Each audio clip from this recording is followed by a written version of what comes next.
Hey everyone, and welcome back for another deep dive. This time we're going way back to the peach of the Cold War. Ooh. We're going to be looking at a Soviet document. Okay. It's called Soviet Shoba, Okay. which translates to where the threat to peace comes from. Interesting. And it's basically this fascinating look Uh-huh. at how the USSR presented the whole arms race to its own people. Yeah, this document is amazing. It really is. What I think is so interesting about this document is Yeah. that it's like a masterclass in shaping public perception. Yeah. You know, it's not just laying out the facts. It's crafting a narrative. Right. It's a whole story that's designed to convince the reader of a very specific viewpoint. Okay, so walk us through that narrative. What's the big story they're trying to sell here? Well, the overarching theme Mm-hmm.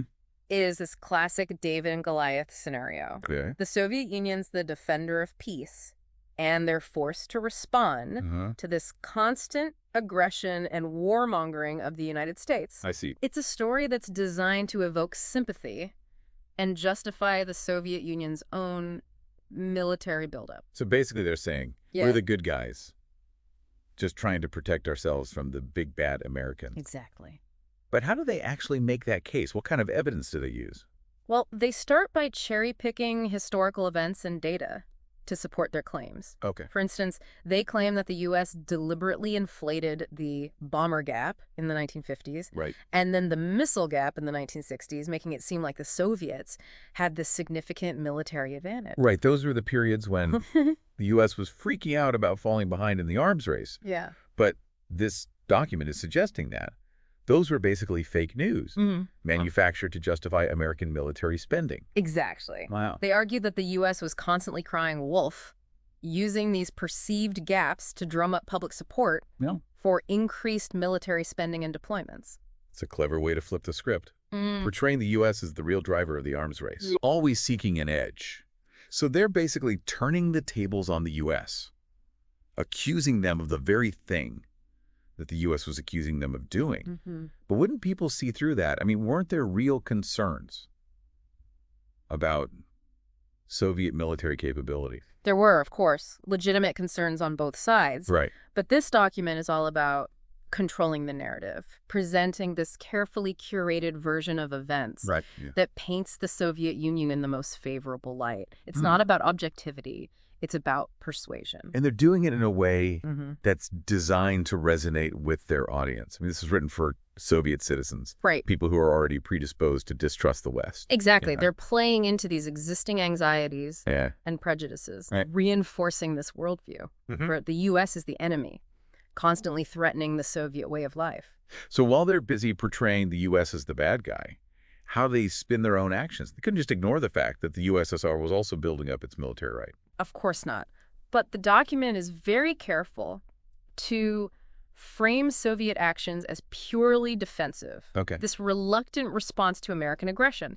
They insist that they never sought military superiority, only parity, a balance of power, to deter the U.S. from attacking. So they're saying, hey, we're not the ones starting this arms race, but we have to keep up to defend ourselves. Right. But did they offer any specific examples to back up this claim of a defensive posture? Oh, absolutely. They go into great detail about the development of certain weapon systems, Okay. arguing that they were only created in response to U.S. advances. For instance, they claim that the Soviet Union only began developing intercontinental ballistic missiles, or ICBMs, after the U.S. had already deployed its own. But wouldn't the U.S. then argue that they only developed ICBMs because they were worried about the Soviet Union's growing military power? Of course, and that's precisely what makes this document so fascinating.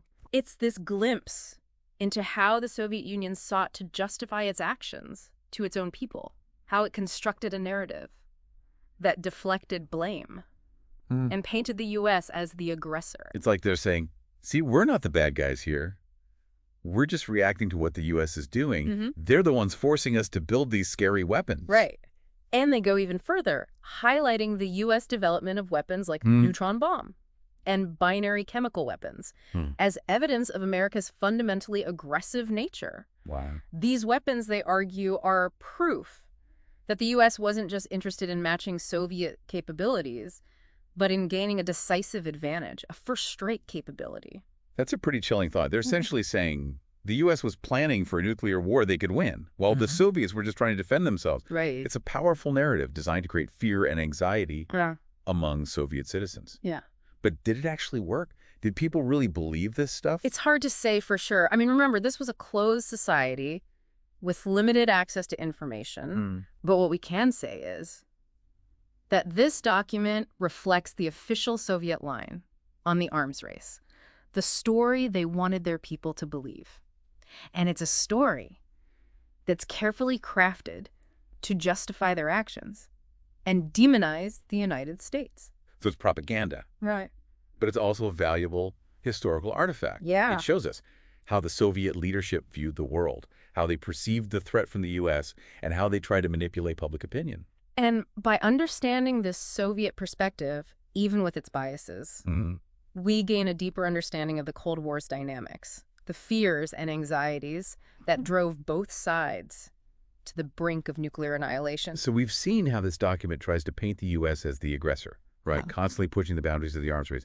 It's like they're trying to paint this picture of the Soviet Union as this peaceful giant being encircled by American military might. Yes, and they do that quite literally, you know. There's this section in there where they list every single U.S. military base around the world, highlighting their proximity to Soviet borders. It reads like a paranoid checklist. Right. This constant reminder of the perceived threat. It's interesting you bring up paranoia, because that seems to be a key theme. Running through this whole document, wouldn't you say this idea that the U.S. is not just a rival, but an existential threat, constantly plotting to undermine the Soviet Union? Absolutely. And remember, this was written during the height of the Cold War, when the threat of nuclear annihilation was very real. Both sides were operating under this logic of mutually assured destruction, where any perceived weakness could be interpreted as an invitation to attack. It's a terrifying thought, really. Living under that kind of constant pressure, always looking over your shoulder, waiting for the other shoe to drop. No wonder there was so much paranoia on both sides. Yeah, and this document plays into that fear. It deliberately stokes those anxieties to justify the Soviet Union's own military buildup. They argue that the only way to deter the U.S. from attacking is to maintain a strong military presence, to be able to respond in kind to any aggression. So they're saying, if you want peace, prepare for war. Right. It's a pretty bleak worldview, isn't it? It is, but it was the prevailing logic of the time, you know, the mindset that shaped both U.S. and Soviet policy for decades. And this document reflects that mindset perfectly. So it's propaganda. Yeah.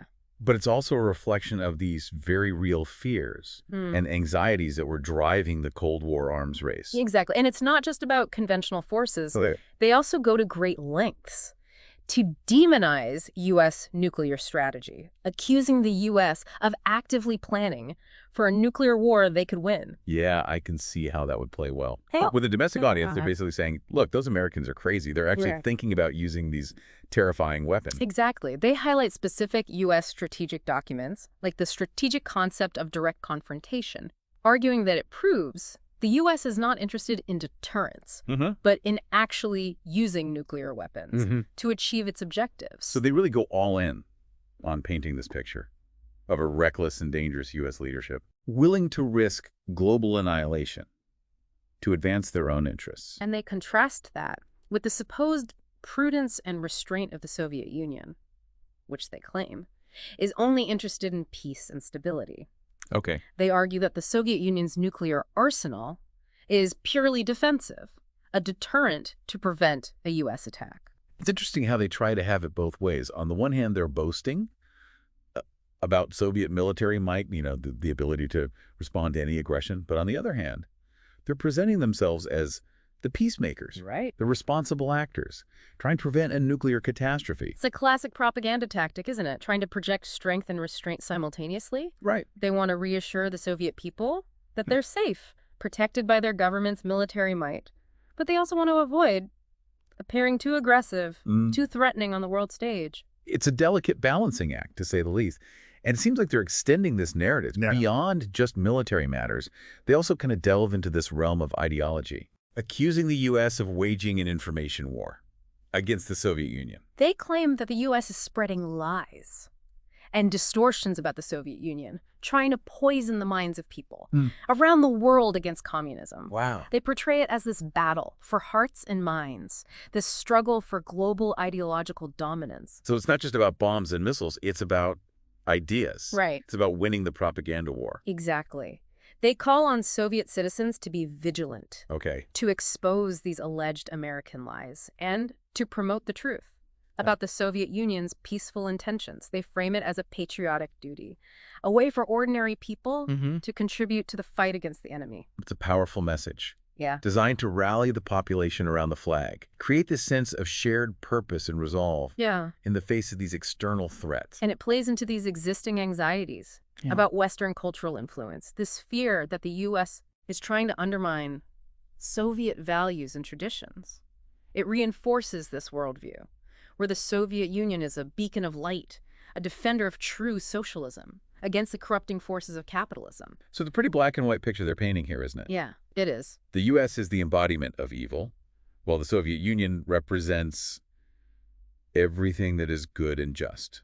It's a very simplistic view of the world, but it's one that's carefully crafted to resonate with their intended audience. Okay. Remember, this document was written for domestic consumption, for Soviet citizens who are already primed to believe in the inherent goodness of their system and the inherent wickedness of the West. It's amazing how they managed to weave all these different threads together, from military capabilities to ideological struggles, to create this overarching narrative of the Soviet Union as this defender of peace, the responsible actor in a world threatened by American aggression. Yeah. But it's also a reminder of how propaganda works, how it can distort reality and create a false sense of certainty. Exactly. And it's important to remember that this is just one side of the story. Right. The U.S. had its own propaganda machine, its own narratives about the Cold War, and the Soviet threat. So this document's a valuable historical artifact, but it's only one piece of a much larger puzzle. We need to consider all sides, all perspectives, to gain a truly nuanced understanding of this complex and fascinating period in history. We've spent the last two parts of this deep dive, really digging into this Soviet document, how it frames the U.S. as the aggressor and the Soviet Union as this reluctant defender forced to arm itself to ensure its own survival. Yeah. It's been pretty intense, to be honest. It has been, and it's easy to get caught up in all the rhetoric, the fear-mongering, the finger-pointing. But there's another layer to this document that we haven't really touched on yet. And it might surprise you. Do tell what could be surprising after all this Cold War drama we've just unpacked. Well, despite all the talk about American aggression and the need for Soviet strength, the document ends with this surprising pivot towards peace and disarmament. Really? Okay. That does seem a bit out of left field. Yeah. Considering everything we've discussed so far, it's like they're trying to have their cake and eat it too, right? It does seem contradictory on the surface, but I think there's a deeper strategy at play here. Remember, they're trying to appeal to a global audience as well, not just to their own citizens. So they're playing both sides. Right. Trying to scare their own people into supporting a strong military, while also trying to position themselves as the peacemakers on the world stage. Exactly. They want to come across as strong and resolute in the face of American aggression. Well, but also as reasonable and responsible actors seeking to avoid this catastrophic conflict. Clever. But also a bit cynical, wouldn't you say? Perhaps, but it was a common tactic during the Cold War. Right.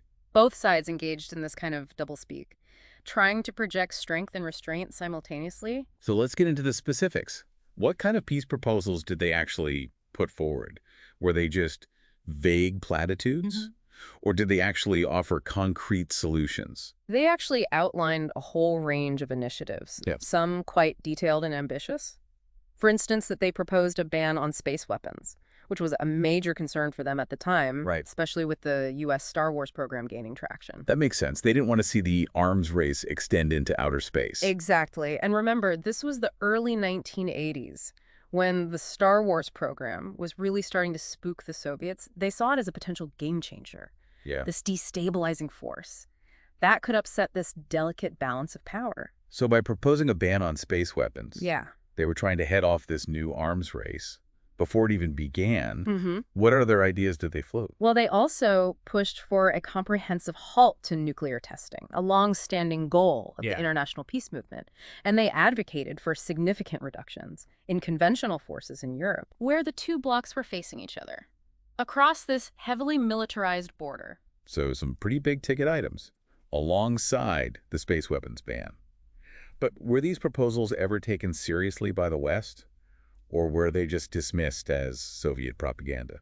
It's interesting because some of these proposals did gain traction in international forums. Really? They weren't just ignored. The idea of banning strike weapons, for instance, led to some serious discussions Wow. and even some preliminary agreements. So it wasn't all just empty rhetoric then. There were moments when the two sides actually seemed to be moving towards some kind of common ground. There were, and that's what makes this document so fascinating. It offers this glimpse into this potential alternative path, a world where the Cold War might have been managed more effectively, where the arms race could have been slowed or even reversed. A tantalizing thought. Yeah. But sadly, history didn't play out that way. The arms race continued, tensions flared, and the world lived under this shadow of nuclear annihilation for decades. Still, it's interesting to consider what might have been. It is, and while it's important to acknowledge the document's propaganda elements, I think it's equally important to recognize that these peace proposals weren't entirely cynical. They reflected this genuine desire on the part of many Soviets, including some within the leadership, to find a way out of the Cold War's dangerous logic. So we end this deep dive with a question mark, a sense of what might have been. It's a reminder that even in the midst of this intense ideological conflict, there were moments of hope, glimmers of possibility for a different future.